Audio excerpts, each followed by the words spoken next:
Hello बेटा, क्या हाल चाल? सब सही। चलो आगे आज देखते हैं। आज एक्चुअली जो लास्ट लेक्चर में होमवर्क दिए थे वो क्वेश्चंस लेटर ऑन डिस्कस करेंगे, बट पहले कुछ पॉइंट्स हैं हम लोग उनको देखेंगे, ठीक है? मतलब इसमें जो ये कुछ पार्ट्स बचे हुए रह गए हैं इनको आज खत्म करना है ताकि ये कर्ड मिरर वाला चैप्टर पूरा तुम्हारा खत्म हो जाए और इस पे तुम पूरी शीट अटेम्प्ट कर पाओ, ठीक है? एंड देन आफ्टर फिर refraction through plane surfaces start होगा, है ना? वो उसमें और इंटरेस्ट आएगा और मजा आएगी, है ना? बट इसमें क्या है, अभी एक रह गया तुम्हारा न्यूटन फॉर्मूला। न्यूटन फॉर्मूला बहुत सिंपल है, ज्यादा से कुछ टफ नहीं। और फिर लॉन्जिट्यूडनल मैग्निफिकेशन, उसके दो पार्ट्स हैं, लार्ज ऑब्जेक्ट के लिए, शॉर्ट ऑब्जेक्ट के लिए। एंड फिर एरियल मैग्निफिकेशन है। एरियल मैग्निफिकेशन, वेरियल मैग्निफिकेशन बहुत सारे लोग नहीं पढ़ाते हैं, बुक में बहुत रेयर कम दिया होता है, बट इनको जान लो। इस पे एक बार क्वेश्चंस आ चुका है एरियल मैग्निफिकेशन पे, हालांकि इस पे बहुत ही रेयर कभी नहीं पूछा गया, बट इस पे क्वेश्चन एक आ चुके हैं मैग्निफिकेशन पे, वो भी एरियल मैग्निफिकेशन पे। तो वो तुम्हें बता देना चाहता हूँ ताकि वो कभी भी अगर कुछ ऐसा पूछा जाए तो तुम्हें सब क्लियर है, ठीक है? देखो अब बात करते हैं पहले वाले की, है ना? तो पहले वाले केस में अगर हम बात करें तो फर्स्ट वाला केस जब उठाएंगे तो न्यूटन एक्चुअली एक ऐसा बंदा था जिसने पूरी फिजिक्स में बहुत योगदान दिया है, मतलब बहुत ज्यादा वर्क किया। न्यूटन के बगैर हम कुछ नहीं, है ना? पता ही चल रहा है तुम लोग, है ना? तुम लोगों को तो अच्छा नहीं लगता होगा कि उसने तुमको परेशान करके रखा है लेवल से, है ना? आगे भी करेगा। तो इसलिए न्यूटन फॉर्मूला है क्या चीज उसको समझ लो। बहुत बड़ा दिमाग यहाँ पे नहीं लगाया उसने ऑप्टिक्स में, हाँ, बट ठीक है, एक बार उसका फॉर्मूला बना देते हैं। देखो उसने ऐसे बोला कि अगर हम यहाँ पे एक कोई मिरर ले लें, सपोज क्यों मिरर ले लें, तुम कुछ भी ले सकते हो, उससे कोई फर्क नहीं पड़ेगा। मान लो सपोज यहाँ पे बोल है और यहाँ कहीं फोकस है, उसने बोला यहाँ कहीं फोकस है, ठीक है? ऐसे। और उसने कहा कि अगर तुम एक ऑब्जेक्ट, कहीं कर्वेचर होगा, मुझे मतलब नहीं कर्वेचर से भी कहाँ है वो बना रहेगा, उसने कहा यहाँ पे एक ऑब्जेक्ट है, तो ठीक पक्का, तो उसकी इमेज कहीं बन रही होगी, व्हाटएवर, कहीं भी इमेज मान लो, चलो यहाँ पे मान लेते हैं उसकी इमेज बन रही है। ओके, ये बात समझ में आ रही कि नहीं आ रही? पॉसिबिलिटी है ना?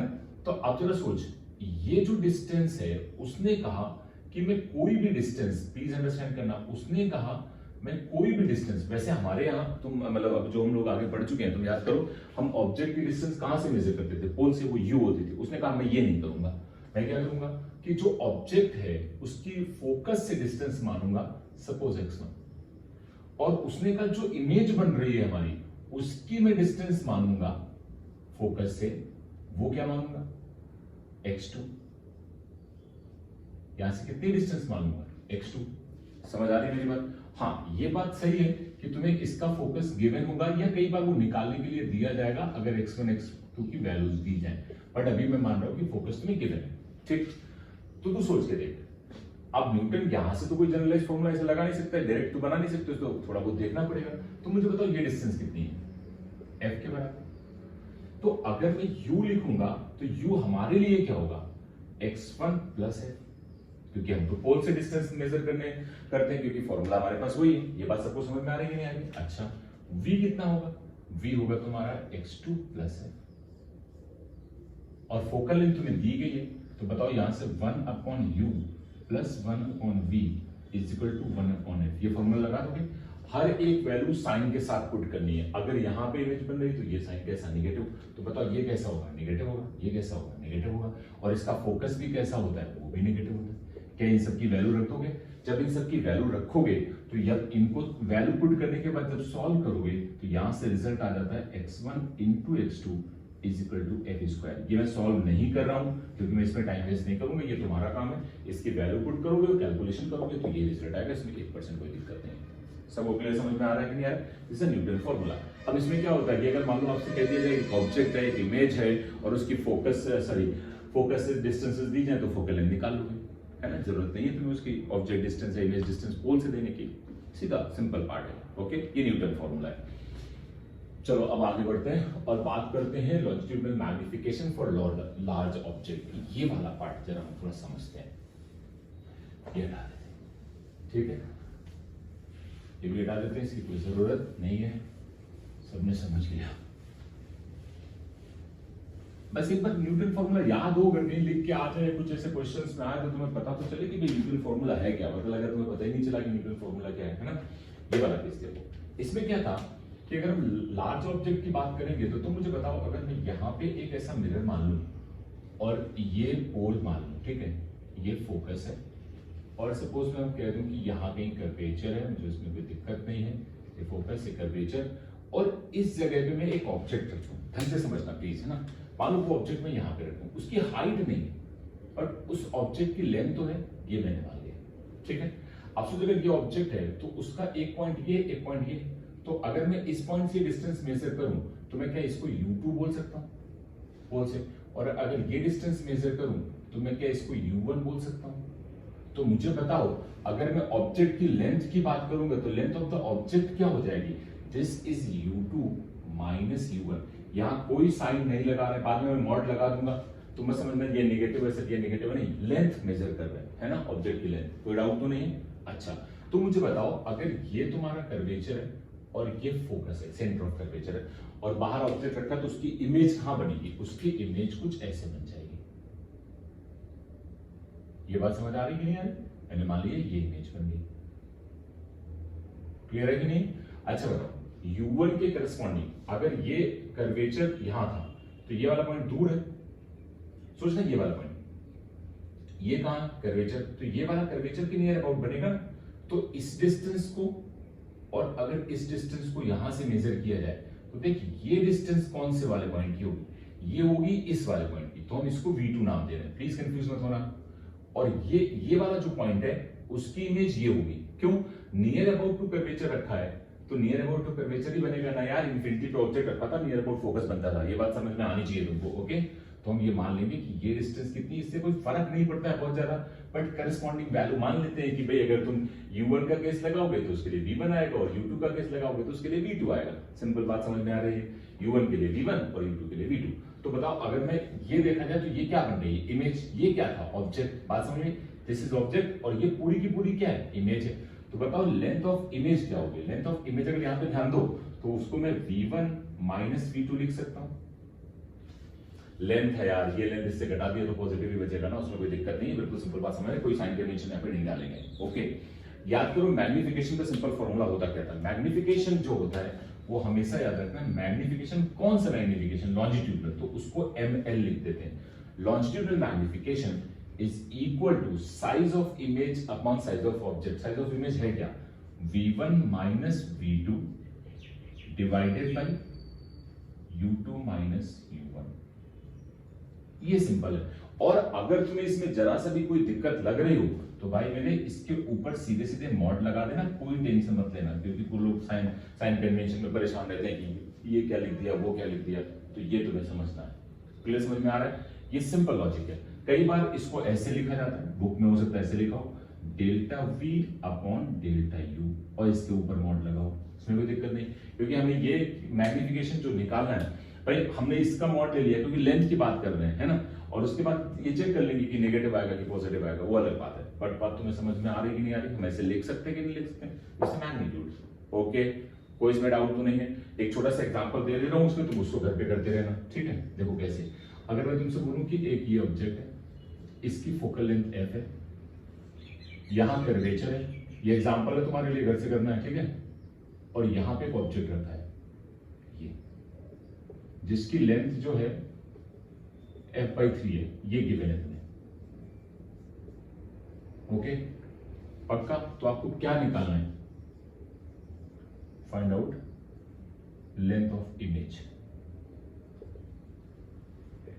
वो कितनी होगी ये कैलकुलेट करना है, ठीक है। लेंथ ऑफ इमेज कैलकुलेट करना है, ध्यान से करना, हो जाएगा, बहुत दिक्कत नहीं है, ठीक है। ये कौन सा केस हो गया, फॉर लार्ज ऑब्जेक्ट।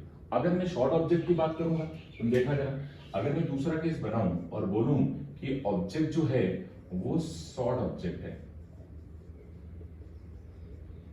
अगर उनकी बात की जाए तो उनमें क्या होगा, देखो तो मुझे बताओ, ये अगर बहुत छोटा हुआ, सोच अगर ऑब्जेक्ट बहुत छोटा हुआ तो ये वैल्यू बहुत छोटी हो जाएगी, होगी कि नहीं होगी।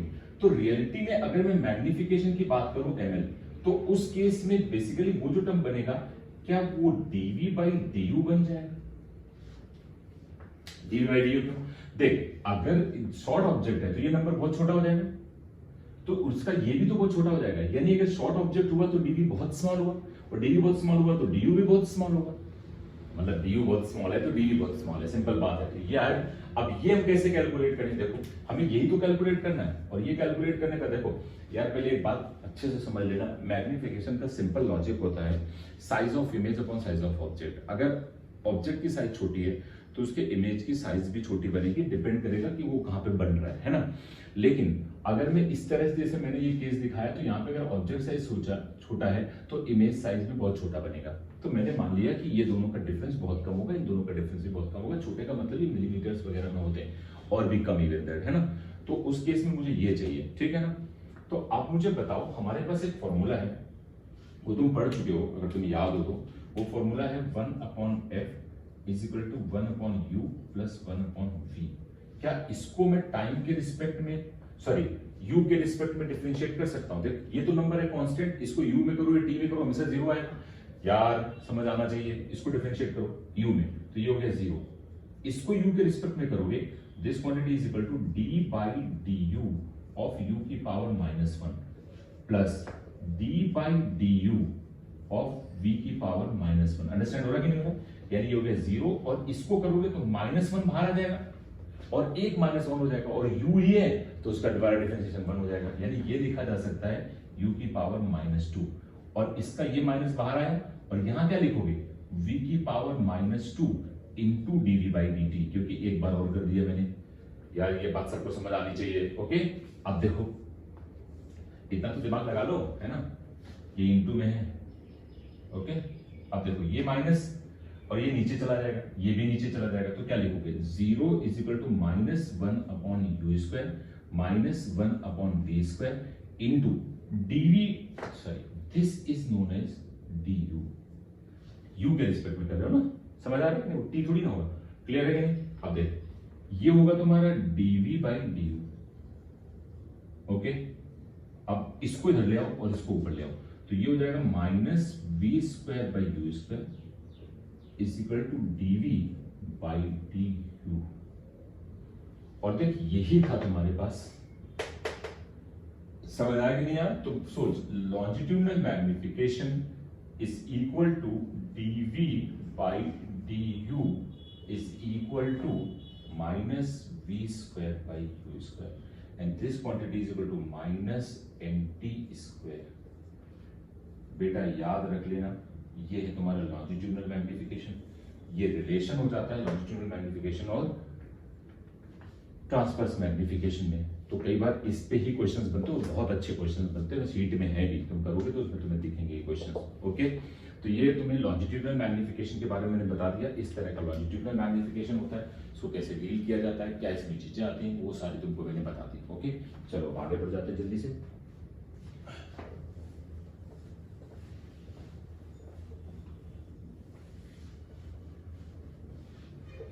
ये बहुत आसान पार्ट होता है, इसमें टफ कुछ भी नहीं है ना। बट क्वेश्चंस आएंगे, तुम्हें एक जैसे क्वेश्चन दिया था तो उसको तुम करके देखोगे तो तुम्हें अपने आप से समझ आ जाएगा। जो क्वेश्चंस नहीं आएंगे वो सारे मैं डिस्कस करूंगा फर्दर। ओके, अब देखो एरियल मैग्निफिकेशन क्या था। देखो एरियल मैग्निफिकेशन कैसे डील किया जाता है तुम समझना, आगे देखना। मान लो मैं तुम्हें बात करूं, यहाँ पे एक ऑब्जेक्ट है, देख ऑब्जेक्ट कैसे रखा जा सकता है, प्लीज अंडरस्टैंड करना।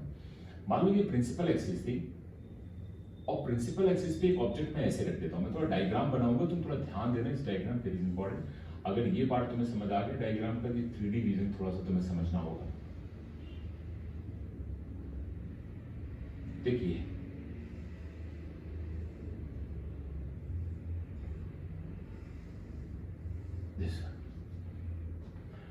यहां मान लो तुम कहीं सेंटर ऑफ कर्वेचर है, यहां मान लो कहीं फोकस है, और ये हो गया पोल।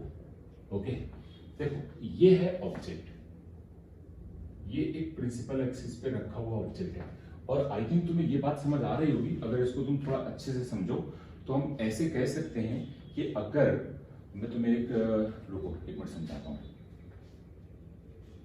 जैसे मान लो ये ऑब्जेक्ट रखने का तरीका, जैसे रेस्टर है तो ये इसका एरिया होगा कि नहीं होगा, तो प्रिंसिपल एक्सिस ऐसे समझ आ, ये ऐसे रखा। ओके, अंडरस्टैंड हुआ। तो ये कौन सा, ये क्या हो गया कि ये प्रिंसिपल एक्सिस क्या रखा है, परपेंडिकुलर। तो object place perpendicular to the principal axis. तो मुझे बताओ उसकी इमेज कहां बनेगी, यहां। अगर उसकी इमेज बनाई जाए तो मैं ये इमेज ऐसे बना सकता हूं। तो तुम्हें ये बात समझ आनी चाहिए कि ये साइज में थोड़ी छोटी बनेगी, क्योंकि ऑब्जेक्ट रखा है सेंटर ऑफ कर्वेचर के बाहर, तो इमेज कहां बनेगी? फोकस और सेंटर ऑफ कर्वेचर के बीच में। ये बात तुम्हें समझ आनी चाहिए। ओके, अरे इतना तो आप लोग समझदार हो ही, उसमें कोई दिक्कत नहीं है मुझे। कभी कभी डाउट होता है बट चलता है। समझ आया कि नहीं आया? ये क्लियर हुआ कि नहीं हुआ? अब देखो, ये डिस्टेंस आपको दी गई है, दिस इज ए, और ये डिस्टेंस आपको दी गई है, दिस इज बी। ये बी है, ये ए है। ओके, एक और बात तुम्हें पता होगी, देखो इसका फोकस दिया जाएगा, है ना, वो आपको गिवन होगा। साथ में तुम्हें दिया जाएगा ये डिस्टेंस, ये डिस्टेंस कितनी होगी बताओ? u। ये हमेशा गिवन होगी, नहीं गिवन होगी तो कुछ और इंफॉर्मेशन पूछी जाएगी। u गिवन है, ठीक है। तो अब तुम्हें f भी गिवन है और सपोज u भी गिवन है। देखो मेरी कुछ बातें अगर तुम ध्यान रखोगे तो ये कैलकुलेशन तुम्हारे लिए बहुत आसान होगी।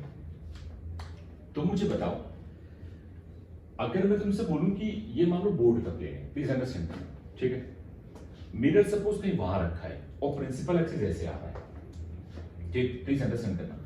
मिरर कहीं पीछे उधर रखा है, ये बोर्ड मान लो तुम्हारा ऑब्जेक्ट है और प्रिंसिपल एक्सिस ऐसे, ये यहां पे भी हो सकता है, यहां पे भी हो सकता है, नीचे भी हो सकता है, बट ऐसे। ये मत कहना कि वो सेंटर पे, मैं कोई सेंटर फिक्स नहीं कर रहा, इसमें लग रहा है डायग्राम में कहीं पे भी हो सकता है, ये है कि नहीं। अब तू सोच, जो डिस्टेंस है वो ये वाली डिस्टेंस कितनी है? ए, और ये डिस्टेंस कितनी है? यानी अगर मैं बात करूं ये डिस्टेंस की, ये कितनी है? बी। पक्का? अब सोच, जो ए है और जो बी है वो इस प्रिंसिपल एक्सिस के परपेंडिकुलर है, ऑब्जेक्ट वहां रखा है। पक्का? इतना समझ में आ रहा है कि नहीं आ रहा?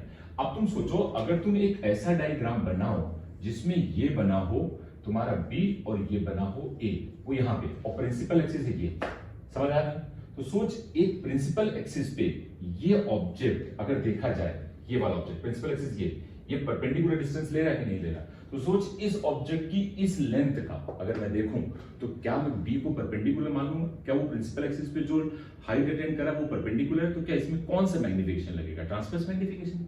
ये बात समझ आ रही है कि नहीं?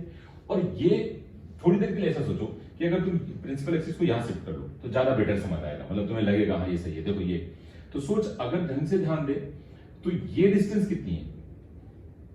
ए, और ये डिस्टेंस कितनी है? बी। पक्का?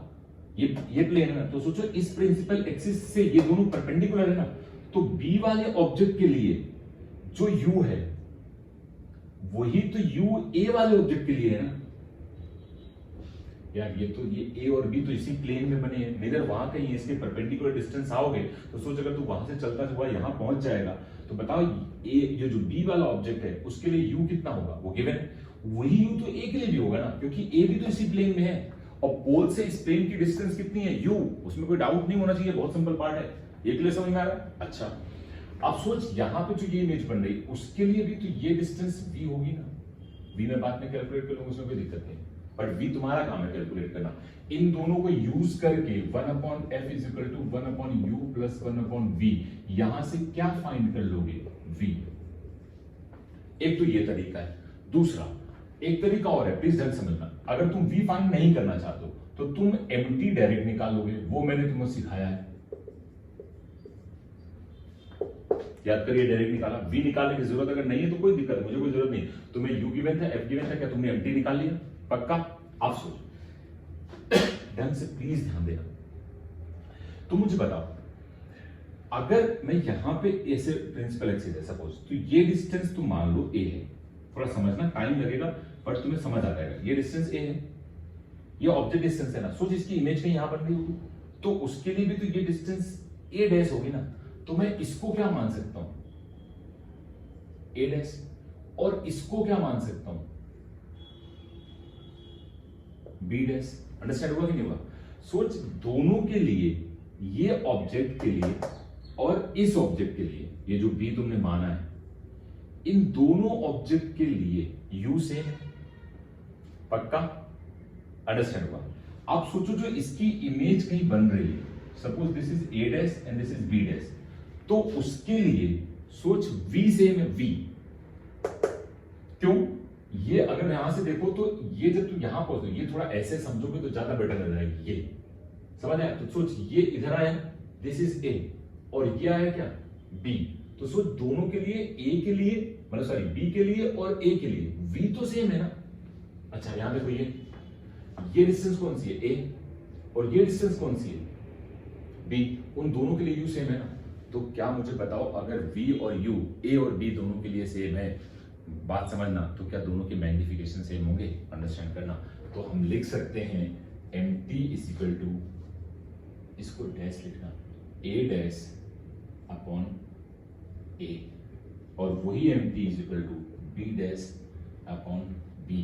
तो अगर तुम यहां से देखो तो a dash is equal to आ गया mt इंटू a, और अगर यहां से देखो तो b डैश आ गया तुम्हारा mt इंटू b। समझ आया कि नहीं आया?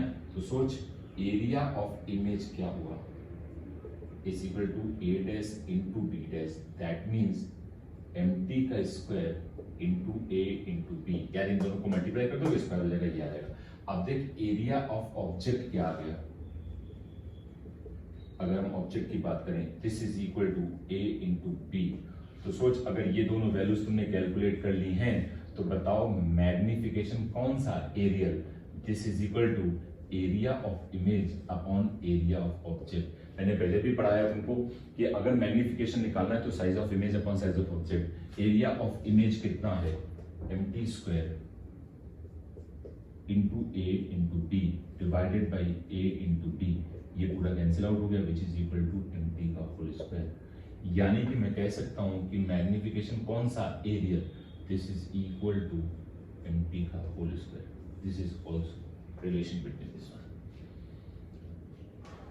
इंपॉर्टेंट बात केवल यही है कि तुम्हें ये अंडरस्टैंड करना पड़ेगा कि दोनों के लिए mt सेम होगा, क्योंकि दोनों परपेंडिकुलर है। ऐसे लोगे तो भी u, ऐसे लोगे, मान लो एक ऑब्जेक्ट देख, अगर सोच अगर एक ऑब्जेक्ट ऐसे रखा है, ठीक है, तो उसके लिए डिस्टेंस u है कि नहीं। अच्छा मान लो एक ऑब्जेक्ट ऐसे रखा है, तो उसके लिए भी तो u है यार। समझ आ रहा है कि नहीं आ रहा है? तो एक ही प्लेन है, ओके, दैट्स व्हाई ये चीज हमने अंडरस्टैंड करी।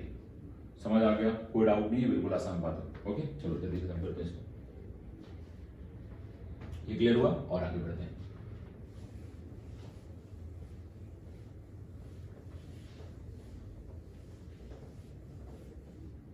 देखो इसमें एक केस और हो सकता है, हालांकि आईआईटी के सिलेबस में उसको एजम्पशन मान के किया गया है। टाइम थोड़ा वेस्ट होगा, नहीं तो मैं उसको विदाउट एजम्पशन डील करता, बट जब क्लासेस स्टार्ट होंगी तो उसके विदाउट एजम्पशन भी उसके सारे केसेस करा दूंगा, उसमें कोई दिक्कत नहीं। बट अभी उसकी जरूरत नहीं है तुम्हें, वो टाइम मतलब वो थोड़ा नॉलेज के पॉइंट ऑफ व्यू से है, बट नो नीड टू अभी discuss about all this thing. अभी केवल हम उसको एजम्पशंस के अकॉर्डिंग डील करेंगे, जैसा कि नीट या जेडब्ल्यू में पूछा जाता है। ओके देखो कैसे, वो ये कहते हैं कि अगर मान लो यहाँ पे एक मिरर है, ठीक, आप सोच ये कर्वेचर है और ये फोकस है, ये पोल है, ठीक। एक ऑब्जेक्ट ऐसे प्लेस कर दिया, ये अलोंग द प्रिंसिपल एक्सिस है, ये डिस्टेंस a मान ली, ये डिस्टेंस b मान ली, ये ऑब्जेक्ट। तो मुझे सोच के बताओ इस ऑब्जेक्ट की रियल इमेज कैसे बनेगी। रियल, अब देख ये जो साइज है वो कहीं यहां बनेगा और जो ये है वो कहीं यहां बनेगा, तो इन दोनों के साइज में डिफरेंस होगा, क्योंकि ये फोकस से दूर रखा है तो इसकी हाइट कम बनेगी ना यार, मतलब कर्वेचर से दूर रखा है तो इसकी हाइट फोकस के आसपास कम बनेगी, और ये कर्वेचर के पास है तो हाइट ज्यादा बनेगी। तो इमेज तो बेसिकली ऐसे बननी चाहिए ना, बननी चाहिए कि नहीं बननी चाहिए, बट हम ये कंसीडर नहीं करते हैं। तो उन्होंने एजम्पशन माना कि तुम ऐसे मत कंसीडर करो, तो हमेशा ऐसे कंसीडर करो, नहीं तो बहुत कैलकुलेशन बढ़ जाते हैं। और ये एजम्पशन तुम्हें पता भी चलेगा आगे जाके जब हम वॉल्यूम वाला डील करेंगे, ठीक है। देखो ये इंफॉर्मेशन तुम्हें दी गई है, ये डिस्टेंस u है, फोकल लेंथ गिवन है, अंडरस्टैंड करना। सोच क्या इसको तू b डैश मान सकता है? अच्छा बताओ इसको क्या मैं a डैश मान सकता हूं? पक्का, कोई डाउट तो नहीं? ये एक एरिया है कि नहीं, तुम्हें समझ में आ रहा है कि नहीं आ रहा है यार, कोई डाउट तो नहीं? अब देख तुम्हें इसका u पता है, ठीक है, डन समझना, तो क्या v निकल आएगा? पक्का, आप ढंग से देखो यार। तो मुझे बताओ ये a है, तो अगर मैं कहूं कि जब लॉन्जिट्यूडनल मैग्निफिकेशन था, कौन सा लॉन्जिट्यूडनल, तो वो क्या था, a डैश बाई a, पक्का। अब तुम लिखोगे a डैश कैसे निकालेंगे, वो तो फॉर्मूले से निकल आएगा, उसकी जरूरत नहीं है ना। सेम एज जब ट्रांसवर्स मैग्निफिकेशन था, क्योंकि ये लेंथ ऑक्युपाई कर रहा है, तो ये लेंथ है और ये लेंथ है, तो इसके लिए क्या लगाया लॉन्जिट्यूडनल, और इसके लिए क्या लगाएंगे बी के लिए क्या लगाएंगे ट्रांसवर्स। तो M T is equal to क्या लिखोगे बी डैश बाई बी, यहां से देख ए डैश क्या आ गया एम एल इंटू ए, और यहां से देख बी डैश क्या आ गया एम टी इंटू बी। समझ आ रहा है कि नहीं आ रहा? तो सोच एरिया ऑफ इमेज क्या आ गया, वो हो गया A dash into B dash which is equal to M L into M T into A into B. Okay, अब देख एरिया ऑफ ऑब्जेक्ट क्या आ गया ए इंटू बी। समझ आया कि नहीं है? तो सोच मैग्निफिकेशन एरियल कब along the principal axis which is equal to what area of image divided by area of object। इसमें कोई दिक्कत किसी को नहीं होनी चाहिए। इसका मतलब ml into M T A into B divided by A into B, ये दोनों वैल्यू उड़ गई, यानी कि M A is equal to आ गया M L into M T. This is the one more relation. समझ आ रहा है कि नहीं आ रहा है? अब तुम कहोगे सर एम ए डैश कैसे निकालेंगे, बहुत आसान है यार ए डैश निकालना, ये पता है इसके लिए तो कौन सी इमेज बन रही है। अब ये यहां से कितना हो जाएगा u प्लस ए, वो तुम्हें इंफॉर्मेशन दी जाएगी ए की न्यूमेरिकल वैल्यूज होगी, तो ये मिल जाएगा, तो ए डैश मिल गया, एमएल भी मिल जाएगा। एमएल के टर्म में लिखना चाहो ये लिखना चाहो, ए डैश के टर्म में लिखना चाहो ये लिखो, उसमें कोई दिक्कत नहीं है। समझ आ रहा है कि नहीं आ रहा है? कोई डाउट नहीं होना चाहिए। ओके चलो आगे बढ़ जाते हैं।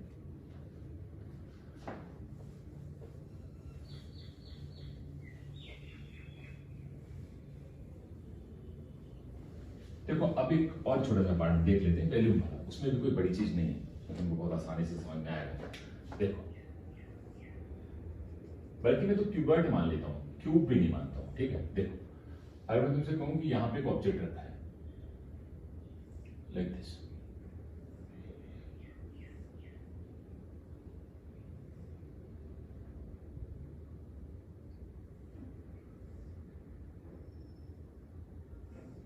देखो अगर ये समझोगे तो मजा आएगी, है ना। हालांकि इसको कुछ लोग फालतू ही बोलते हैं कि कैलकुलेशन फालतू में करे जा रहे हैं, बट इतना कुछ है नहीं इसमें, है ना। ठीक, ये डिस्टेंस बराबर है ऐसा मत मान लेना, ये कम मान लिया ज्यादा मान लिया, है ना। दीज आर इक्वल डिस्टेंसेस, है ना, कर्वेचर वाली, उसमें कोई दिक्कत नहीं, ठीक है। तो मुझे बताओ ये दिया गया, ठीक है, इस डिस्टेंस को मैं मानता हूं ए,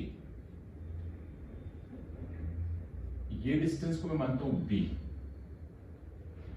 और इसको मानता हूं सी। पक्का समझ आया कि नहीं है? पहली बात इसका डायग्राम तुम थोड़ा विजुअलाइज कर लो, मैं चाहता हूं कि तुम्हें ज्यादा समझ आएगा। कैसे तुम्हें विजुअलाइज कर रहा हूं, थोड़ा ज्यादा मिनट, एक सेकंड रुकना, बस एक सेकंड।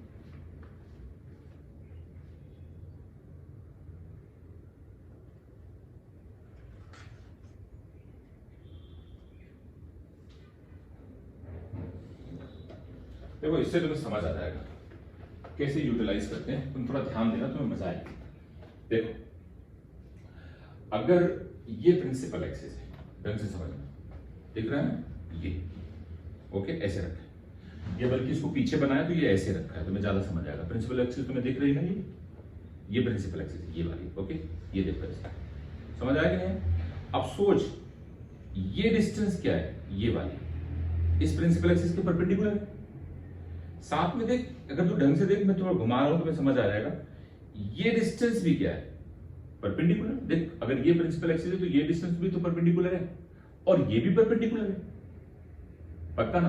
और ये क्या है, एलोंग, तो तू जरा सोच के देख, ये एलोंग द प्रिंसिपल एक्सिस, ये परपेंडिकुलर प्रिंसिपल एक्सिस, ये बोलो या ये बोलो एक ही बात है ना यार, इसी प्लेन पे रखा है ना, 3D थोड़ा समझो ना लायको। और देख ये भी तो इसके परपेंडिकुलर है, पक्का समझ में आ रहा है? कुछ कंफ्यूजन मत रखना। ये वाली डिस्टेंस और अलोंग द प्रिंसिपल एक्सिस ये परपेंडिकुलर है, ये लो या ये लो, और ये भी तो परपेंडिकुलर है, क्योंकि प्रिंसिपल एक्सिस अगर यहां रखा है, सोच अगर ये इसको यहां रखूं ऐसे, ठीक है, तो ये परपेंडिकुलर है कि नहीं? तो दो परपेंडिकुलर हुए और एक अलोंग हुआ। अगर कोई क्यूब ऐसे रखा जाएगा तो उसमें दो परपेंडिकुलर होंगे और एक अलोंग होगा, अलोंग ये वाला है। अब तुम्हें ये दिया गया है, ये मान लो तुम्हें दिया गया यू, समझ आ रहा है? और इसका फोकस भी गिवन है, थोड़ा लॉजिक लगाना तभी तुम्हें मजा आएगी। फोकस भी दिया गया, अरे यार ओके, अब देखो, तुम मुझे बताओ, इसकी इमेज बनाओ ना, तुम्हें देखा समझ में आएगा कितने इमेज में। समझ जाओगे तो मजा आएगी, और नहीं समझोगे तो फिर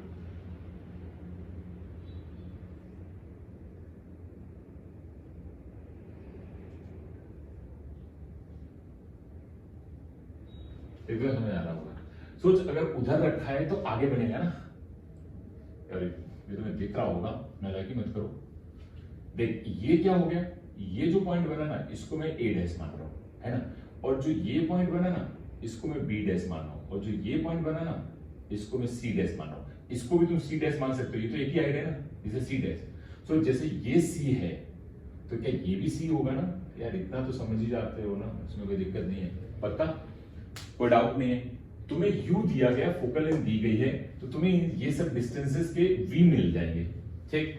तो मैं डायरेक्ट डील कर रहा हूं, तुम समझ लेना, 1 मिनट में समझ में आ जाएगा। देख, अगर मैं तुम्हें कहूं लेंथ वाइज देखो, तो ml is equal to A dash by A. Similarly तुम मुझे बताओ इसके लिए mt इज इक्वल टू क्या, mt इज इक्वल टू लिखोगे तुम सी डैश, ये वाला देखो, ये भी तो वही है यार, ये भी तो सी डैश है ना, पक्का। तो सी डैश बाई सी, तो सी डैश कितना होगा, अभी ऐसे लिखो फिलहाल। अच्छा एक बात मुझे बताना, तो मुझे बताओ ये सी डैश है, ये सी डैश है, पक्का। तो सोच, इस वाले ऑब्जेक्ट को देखो या इस वाले ऑब्जेक्ट को देखो, उसकी भी इमेज जो ये तुम बना रहे हो, ये वाली इमेज, वो इमेज तुम यही तो बना रहे हो ये, और इसकी जो इमेज बना रहे हो वो वाली इमेज तुम ये बना रहे हो, तो ये दोनों सी है ना, पक्का। तो बताओ उसके लिए भी तो एमटी यही रहेगा ना, एमटी चेंज नहीं होगा। ये इसीलिए जंक्शन माना गया था, दोनों के लिए एमटी क्या रहे, सेम रहे, नहीं तो फिर एमटी अलग अलग हो जाएगा। अगर तुम इमेज अलग अलग मान लोगे तो उसके लिए MT1 और MT2 हो जाएगा, पक्का। उसका रीजन मैं तुम्हें क्यों ऐसा बोल रहा हूं, तो मुझे बताओ सी यहां पे है ये, और बी यहां पे, तो इसके लिए जो यू है वही यू तो सी के लिए भी है ना यार, तो एमटी सेम रहेगा, ध्यान रखना। तो MT is equal to B dash by B, तो यहां से क्या निकला है ए डैश, और ए डैश कितना हो गया ml इंटू ए, पक्का। और यहां से निकला है C dash which is equal to mt into C, और यहां से निकला है B dash which is equal to mt into B. तो सोच, अगर इन तीनों को यूज किया जाए तो हम अगर कहें कि v ऑफ इमेज, इमेज का वैल्यू कितना होगा, तो वो होगा a dash into B dash into C dash which is equal to ml into mt का whole square into a into b into c। Value रख देनी इन सब की, समझ आया ना, वैल्यूम तो वही होता है ना, वैल्यूम क्या होता है, ये गड़बड़ मत करना। तो volume of object which is equal to a into B into C. तो सोच, मैग्निफिकेशन वैल्यूम क्या होगा, v of image divided by v of object, this is equal to, ये दोनों कट जाएंगे, क्या आ जाएगा ml इंटू mt का होल स्क्वायर। आई थिंक समझ आ गया होगा, हालांकि ये बहुत ही रेयर हो कभी पूछा जाए, बट याद रखो इसमें कोई प्रॉब्लम नहीं है, ओके, समझ आ गया होगा तुम्हें।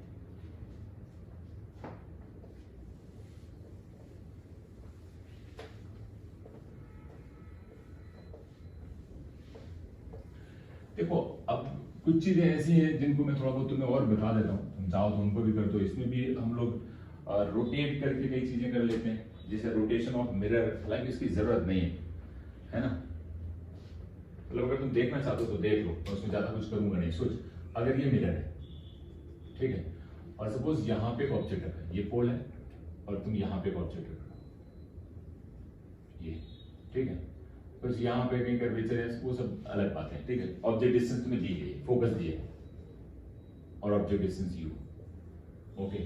तो अगर इस मिरर को मैं ऐसे पकड़ के घुमा दूं, अगर मैं इसको ऐसे पकड़ के घुमा दूंगा तो मिरर कुछ ऐसा हो जाएगा,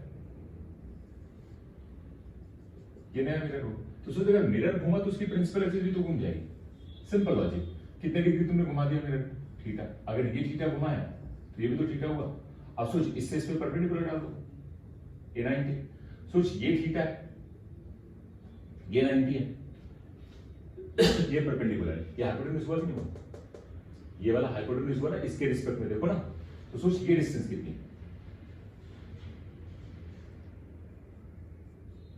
यू साइन थीटा, ये डिस्टेंस कितनी, यू कॉस थीटा।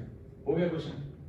अब तुम्हारे लिए जो u है वो बेसिकली क्या है, अब नई इमेज बनेगी ना इसकी, तो उसकी इमेज कहां बनेगी, ये प्रिंसिपल एक्सिस हो गया। सोच ये ऑब्जेक्ट है परपेंडिकुलर इतनी हाइट का, तो इमेज कहां बननी होगी, कहीं यहां इमेज बन रही होगी। मान लो इमेज की हाइट h डैश है, तो सोच तो क्या लिखेगा, तो और ये डिस्टेंस क्या होगी, u डैश,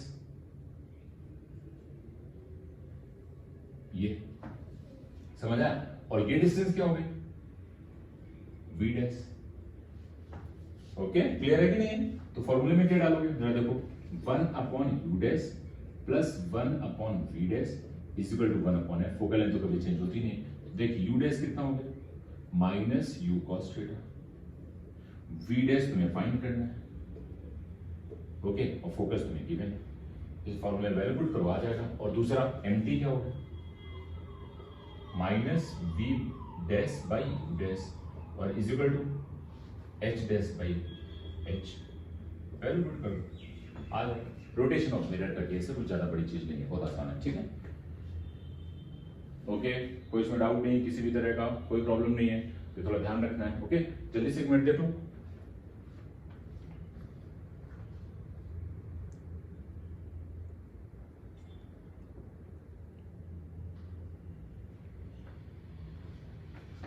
ओके, ये समझ आ गया। एक और चीज एक बार पूछी जा चुकी है, जेई के एग्जाम में आ चुकी है, नीट में भी आ सकती है, फॉर्मूला बन जाता है उसमें, कई बार ऐसा होता है। देखो मैं थोड़ा सा कर देता हूँ, तुम्हें भी समझ आ जाएगा, चीजें भी अच्छी हैं। कई बार क्या होता है कि मान लो जैसे तुमने यहाँ पे एक मिरर ऐसे बनाया,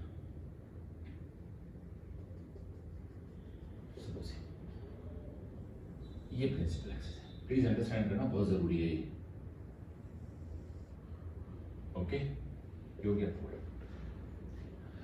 अब मैं क्या बोलता हूं, यहां पे मान लो, चलो मैं मान लेता हूं कि ये कर्वेचर है, सेंटर ऑफ कर्वेचर, या फिर फोकस मान लिया पोल, या एक ऑब्जेक्ट रखा है,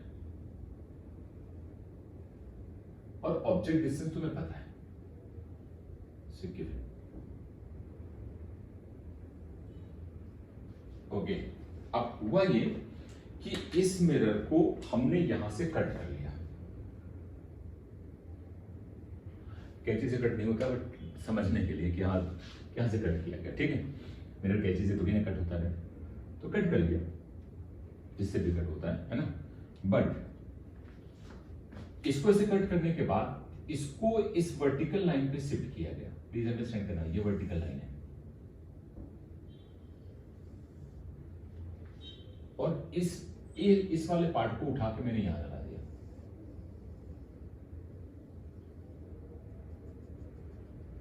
जो ये वाला पार्ट है ना, वो यहां ले आया, ठीक है। और ये डिस्टेंस जितना ऊपर शिफ्ट किया है ना, ये डिस्टेंस मान लो तुमको दे दी, सो y पर, ठीक है। दूसरे पार्ट को नीचे ले आए,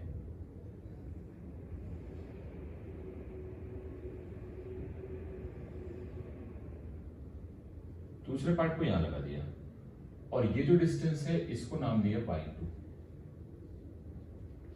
ओके, यानी पहले जो एक मिरर था उसको शिफ्ट करके यहां ले आया और यहां ले आया, पक्का।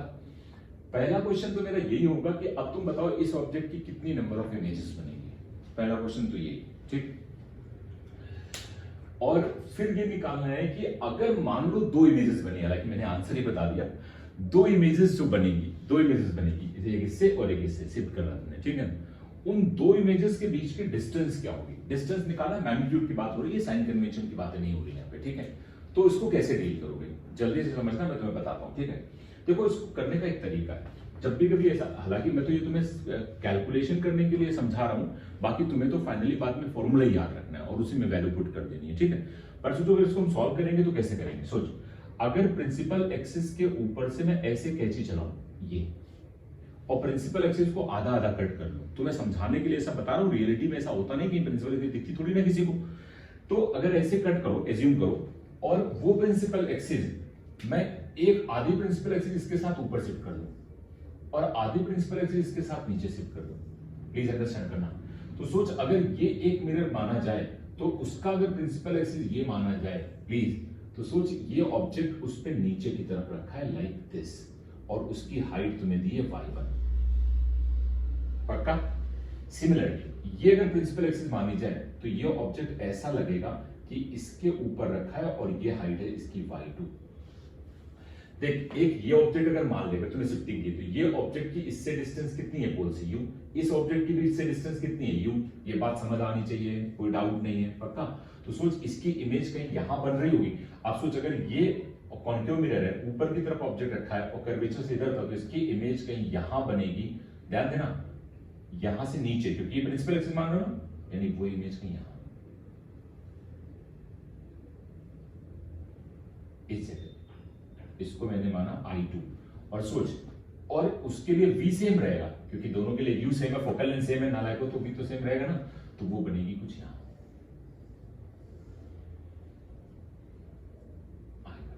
इस तरह। अंडरस्टैंड हुआ कि नहीं हुआ?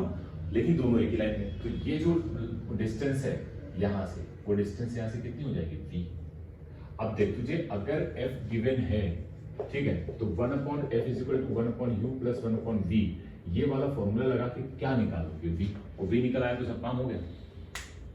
और अगर ये नाम भी लगाया करो, तो मैं तुम्हें बहुत बार समझा चुका हूं कि मैग्निफिकेशन निकालने के लिए हमेशा याद रखो, m निकालने के लिए f/f माइनस u, ये यूज करो, ये ज्यादा बेटर रहता है हमेशा, तो तुम्हें काम आएगा। ठीक, चलो वो अलग बात है। तो मुझे बताओ, ये डिस्टेंस तुम्हें पता नहीं है, इसको मैं मान लेता हूं दिस इज y1 डैश, ये डिस्टेंस नहीं पता है y2 डैश, वो ये वाली डिस्टेंस। अंडरस्टैंड हुआ कि नहीं हुआ? ये वाली डिस्टेंस। ठीक, देख, अगर तूने v निकाल लिया वहां से या mt निकाल लिया, जरूरत नहीं, तो देख जरा तुम क्या करोगे, नहीं समझना। y1 dash divided by y1 is equal to mt।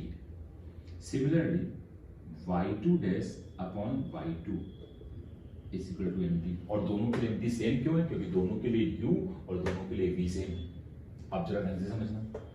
देख, y1 डैश कितना आ गया? mt into y1। y2 dash कितना आ गया? mt into y2। मेरे हिसाब से तुम्हें कोई डाउट नहीं है। अब सोच टोटल लेंथ, यानी लेंथ अगर मैं निकालूं i1 i2 के बीच की, तो मैं लिखूंगा y1 dash plus y1 plus y2 plus y2 dash, this plus this plus this plus this. समझना, इनकी वैल्यू पुट करो, y1 डैश y2 डैश एक जगह ले आओ, उसमें कोई दिक्कत नहीं है। तो देख, वहां से क्या बाहर आ जाएगा? mt, और यहां हो जाएगा y1 प्लस y2। अब इतना जल्दी समझो यार, इन दोनों को एक साथ लिखो ना और वैल्यू पुट कर दो, mt बाहर आ जाएगा y1 प्लस y2, और प्लस यहाँ क्या बचेगा? y1 plus y2। अब देख, इसको क्या करेगा? mt, और यहां से अगर तू देख ये पूरा कॉमन ले ले, तो क्या बाहर आएगा? y1 प्लस y2, और यहां आ जाएगा 1 प्लस mt। और अगर तू इसमें, चूंकि m हमारा साइन के साथ आता है, तो थोड़ा और दिमाग लगाओ, तो i1 प्लस, मतलब लेंथ ऑफ i1 i2 बीच की distance is equal to y1 plus y2, और यहां ये, और यहां लिखना 1 माइनस mt। माइनस mt क्या हमने बोला है? क्योंकि ये कॉन्केव मिरर है, तो माइनस साइन के साथ डाल दिया। अब जो वैल्यूज आएंगी फिर उसको साइन के साथ पुट करना है। अगर मान लो कॉन्केव होगा तो फिर साइन डालना, याद है ना, ये वाला फॉर्मूला होता था, साइन के साथ ये आता था, फिर साइन डालते हैं ना इसको लगाते हो, तो ये वाला जनरलाइज फॉर्मूला याद रखना। और इसके बाहर चूंकि लेंथ निकाल रहे हैं तो वो पॉजिटिव होनी चाहिए, तो मॉड लगा लेना, कम खत्म बात, सिंपल आंसर आ जाएगा। समझ आ रहा है कि नहीं यार? इस पे एक एग्जांपल मैं तुम्हें ले लेता हूं, तुम्हें समझ आ जाएगा, उसमें कोई दिक्कत नहीं है। ओके, ये क्लियर हुआ कि नहीं? चलो देखो,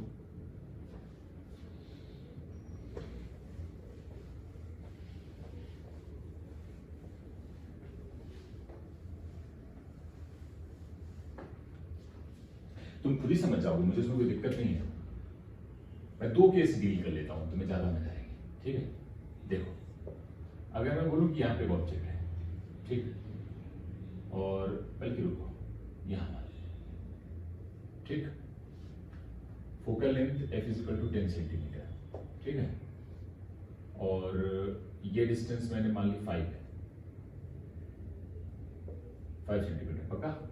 ये रखा है।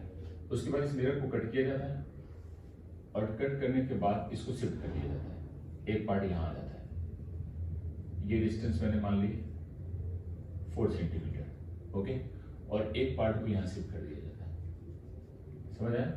और ये डिस्टेंस मैंने मान ली 2 सेंटीमीटर, ठीक है, ऑब्जेक्ट यहां था, ठीक। अब इसकी दो मेजर्स बनेगी, इनसे और इनसे, उसकी लेंथ बतानी है। तुम्हारे पास सबसे पहला काम, लेंथ के लिए तुम्हें क्या चाहिए, तुम्हें y1 y2 दिया है 2 और 4। अब याद रखना यहाँ y1 y2 साइन के साथ मत कर रख देना, एक ऊपर एक नीचे रख दो, सब गड़बड़ कर दो। यहाँ y1 y2 डिस्टेंसेस हैं, इसलिए प्लस साइन, m का केवल साइन रखना है, ओके। देखो जरा टैक्स समझना, तो मुझे बताओ m कैसे निकालना है। mt इज इक्वल टू, जल्दी से बताओ, देख क्या लिखे वो देख, f upon f minus u, sign के साथ पुट करो, this is equal to f क्या रखोगे, जल्दी बोलो, 10 माइनस का डिवाइड बाय -10 माइनस ऑफ -5, इधर है तो -5, माइनस माइनस क्या होगा प्लस, कितना आ गया -10 डिवाइड बाय -5, ये कैंसिल आउट हुआ, दिस इज 2। क्या एंटी पॉजिटिव आया?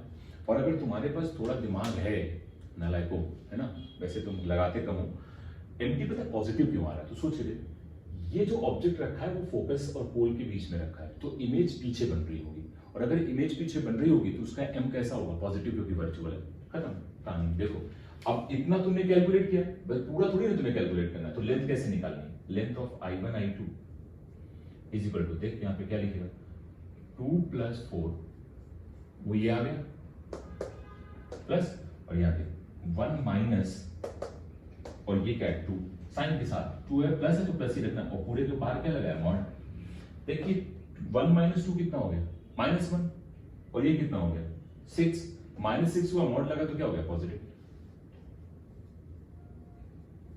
This is answer. मेरे हिसाब से कोई दिक्कत नहीं है, और अगर तुम जानना भी चाहते हो तो मैं तुम्हें थोड़ा समझा भी देता हूं, मतलब तुम्हें थोड़ा और मजा आएगी, ये देख, तो ज्यादा क्लियर होगा। मतलब अगर कोई बच्चा ऐसे लॉजिकली सोचना चाहे तो वो भी सोच सकता है, मतलब फॉर्मूला ना याद हो तो ऐसे सोच लो, मुझे कोई दिक्कत नहीं है। तो मुझे बताओ, एक तरह से देखा जाए तो ये ऑब्जेक्ट हुआ ना, ये कितने का 2 सेंटीमीटर का, देख m कितना आ रहा है 2, इसका मतलब इमेज 2 गुना बड़ी बन रही होगी ना, लार्ज, और जिधर ऑब्जेक्ट रखा होता है उधर इमेज बनेगी, क्योंकि वर्चुअल बनेगी, तो सोच वो यहां बन रही होगी, कितना 4 गुना, 4 गुना मतलब ये बन रही होगी तुम्हारी क्या i1। अब सोच ये डिस्टेंस, ये ऑब्जेक्ट कितना है, समझ लो ना, ये 4 है, ये 2 है यार, तो देख मैग्निफिकेशन अलग रख तू, तो इससे 4 गुना बड़ी बनेगी ना इमेज। यार बेटा ये तो याद रहना चाहिए तुमको, m = height of image upon height of object, ये 2 है, तो सोच इनटू h = क्या लिखेगा h डैश। अब अगर h यहाँ पे कितना है 2 है, तो बता h डैश कितना हो गया 4, और अगर यहाँ 4 रखेगा तो वो कितना हो गया 8, बात समझ आई। तो देख यहाँ पे ही इमेज बनेगी, मतलब इस वाले की, जो ये वाला ऑब्जेक्ट था, लेकिन यहाँ से ऊपर की तरफ, क्योंकि वर्चुअल है, देखो ऐसे बनेगी ये i2। अब सोच रहे ये डिस्टेंस कितनी थी 4, और ये डिस्टेंस कितनी है 8, पक्का। अब देख तुम्हें चाहिए क्या, ये बोलो। अब सोच ये 4 है, ये टोटल कितनी 6, तो ये 2 है, यहां से लेके यहां तक 8 है, और 8 में 2 हटा दो तो ये मिल गया, ये डिस्टेंस तुम्हें चाहिए थी। वैसे भी निकालो, ऐसे भी निकालो, दिमाग लगाना तो ऐसे निकालो, तुम्हें कोई दिक्कत वाली बात है नहीं, तुम्हें जैसे समझ में आए उस तरह से डील कर सकते हो, इसमें 1% कोई दिक्कत नहीं होनी चाहिए।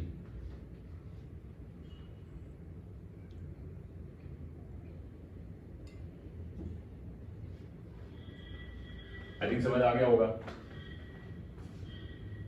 पक्का। एक और इसमें करा दूं, चलो इसी केस में एक और ले लेते हैं, ऑब्जेक्ट इसे बदल देते हैं, ठीक है, ये सब कुछ समझ में आया ना, इसी में आउट कर देते हैं। रुक जा 2 मिनट, 1 सेकेंड रुको, रुक जा।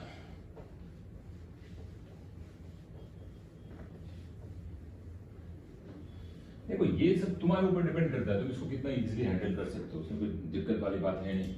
देख अगर मान लो ये मिरर है, ठीक है, f = कितना 10 सेंटीमीटर, वही डेटा ले लेते हैं, ठीक है। अब ऑब्जेक्ट का यहां रख देते हैं, ठीक है, और ये डिस्टेंस मान लेते हैं सपोज कितनी, चलो 15 मान लेते हैं, चलेगा, ये 4 है। अब इस मिरर को कट किया गया और ऊपर शिफ्ट किया गया, ध्यान समझना, कट करके कहां शिफ्ट किया गया, ऊपर, और इसको शिफ्ट कर लिया मैंने यहां, और ये बोला मैंने कितना है 3 सेंटीमीटर, इसको शिफ्ट कर लिया यहां और बोला ये कितना है 2 सेंटीमीटर, चलेगा। तो सोच एक प्रिंसिपल एक्सिस ये आ गई और एक प्रिंसिपल एक्सिस ये आ गई, ये तो जब तुम पूरा प्रोसेस से करोगे, बट अगर लॉजिक लगाओ तुम ये करते हैं, जरा देखो अपना पहले m निकालो, mt इक्वल टू कितना -10 डिवाइडेड बाय -10 माइनस ऑफ -15, मेरे हिसाब से तुम्हें समझ आ रहा होगा, देख कितना। अब क्या लिखेगा इसमें जल्दी बताना, -10 डिवाइडेड बाय +5 प्लस और ये 10 जाएगा, तो ये कितना है 2। यार प्लीज मैग्निफिकेशन अभी भी 2 है लेकिन अब रियल है ना, सॉरी -2 आ गया कि नहीं, अब ये रियल है कि नहीं। सोच अब अगर तू ये निकालना चाहता है I1 I2 के बीच की डिस्टेंस, तो तुम्हें डायरेक्ट क्या लिखना पड़ेगा 3 to 5, और यहां क्या लिखना पड़ेगा 1 माइनस और माइनस ऑफ 2, तो माइनस माइनस क्या होगा +3, और 3 और ये कितना होगा 15, और इसके ऊपर मॉड तो लगेगा यानी इतने सेंटीमीटर है ना। अब ये हमने तुम्हें ये बता दिया, इस वजह से तुम इसको एक लाइन में ज्यादा कैलकुलेशन नहीं करना पड़ रहा है, तुरंत तुरंत निकाल ले रहे हो। लेकिन अगर कोई बच्चा कैलकुलेट करना चाहता है तो प्लीज सुनना। अब सोच अगर ये प्रिंसिपल एक्सिस है तो एक ऑब्जेक्ट ये हो गया कि नहीं हो गया, सोच इसकी इमेज जहां कहीं भी बन रही होगी, क्योंकि ये 10 है और ये 15 है, तो कर्वेचर कहीं यहां होगा, बोलो यार। तो सोच अगर कर्वेचर और फोकस के बीच में अगर कोई ऑब्जेक्ट रखा होता है तो उसकी इमेज कहां बनती है, कर्वेचर, यानी इसकी इमेज रियलिटी में कहां आ रही होगी, और ऑब्जेक्ट अगर नीचे को रखा है तो सोच उसकी इमेज यहां से ऐसे कुछ बन रही होगी, यानी ये होगी तुम्हारी I1, पक्का। अब सोच जरा यहां पे ये ध्यान से समझना, अब ऑब्जेक्ट कैसे रखा है ऐसे, तो उसकी इमेज भी इसी की लाइन पे बनेगी, लेकिन वो बन रही होगी ऐसे, क्योंकि अगर ये प्रिंसिपल एक्सिस मान रहे हो तो ये ऊपर रखा है तो नीचे बनेगी, तो ये हो गई I2। मैग्निफिकेशन कितना है देख, मैं लॉजिकली समझा रहा हूं, मैग्निफिकेशन कितना है 2, यानी इसका मैग्निफिकेशन 2, सॉरी मैग्निफिकेशन 2 है बट ये हाइट कितनी है 2 है, तो सोच ये कितना होगा 4। अब देख ये कितना है 3, तो इसकी जो इमेज बन रही है, ये नीचे की तरफ ऑब्जेक्ट रखा था वो ये, तो ये इमेज कितनी होगी 6, डबल है ना, तो ये 6। अब देख ये डिस्टेंस है 6, ये डिस्टेंस है 4, और ये कितनी है 5। देख जरा यहां से यहां तक 6 5 कितना 11 और 4 कितना 15, वही तो सिंपल लॉजिक है। मतलब तुम ऐसे करना चाहो तो ऐसे करो, मुझे कोई दिक्कत नहीं है, m को साइन के साथ पुट करना है, सीधे सीधे वैल्यूज आएंगे, उसमें कोई बड़ी चीज नहीं है, ये बात तुम्हें याद रखनी है। क्लियर हो रहा है कि नहीं हो रहा है, ओके। तो एक ये पार्ट तुम्हारा बिल्कुल एकदम क्लियर हो गया, इसमें कोई भी डाउट किसी भी तरह का होना नहीं चाहिए, ठीक है। चलो आज टाइम नहीं बचा है तो ये पार्ट तुम इसका आज कर लेना, और बाकी जो तुम्हारे क्वेश्चन डिस्कशन शीट वगैरह के और जो होमवर्क के डिस्कशन है वो सब कल एक लेक्चर बना दूंगा आधे घंटे का, तो उसमें शीट के भी क्वेश्चंस आ जाएंगे और ये सब भी आ जाएंगे, तो तुम्हें क्लियर हो जाएगा। कर्ड पीरियड तुम्हारा पूरा खत्म हो गया है, अब पूरी शीट तुम्हें अटेम्प्ट करनी है अच्छे से, है ना, और कोई नालायकी नहीं होनी चाहिए, शीट पूरी अटेम्प्ट करो और कल के कल उसके डिस्कशन करके उसको खत्म करना है, ठीक है, ताकि नेक्स्ट लेक्चर्स में हम रिफ्रैक्शन स्टार्ट करें, और रिफ्रैक्शन में तुम्हें मजा आएगी बेहतरीन, वो और बेहतरीन टॉपिक है, उसमें और मजा आती है रिफ्रैक्शन थ्रू प्लेन सर्फेसेस से, ओके। और बेटा सब लोग घर पे हो, थोड़ा सा ऐसा है कि सब मतलब कहीं बाहर निकलने को नहीं मिलता, तो डेफिनेटली थोड़ा डिप्रेसिंग होता है, तो प्लीज थोड़ा सा मतलब फैमिली के साथ एंजॉय करो और वर्क करो, और थोड़ा बहुत टीवी वगैरह कुछ मोटिवेशनल लेक्चर्स वगैरह ये सब देखो, और मतलब मजे में रहो और पढ़ाई करते रहो, कुल मिला के ये ठीक है कि नहीं। और ये हो रहा है 17 से बहुत कुछ शायद कुछ पर्टिकुलर गाइडलाइंस के साथ ओपन होगा, और हम लोग को अगर जरा सी भी पॉसिबिलिटी बनती है कि जूनागढ़ हम पहुंच पाएंगे तो डेफिनेटली वो काम करेंगे, ठीक है। अगर हम वहाँ आ पाए तो पूरा क्लासेस ओपन हो जाएगी, ठीक है बेटा, ओके, टेक केयर।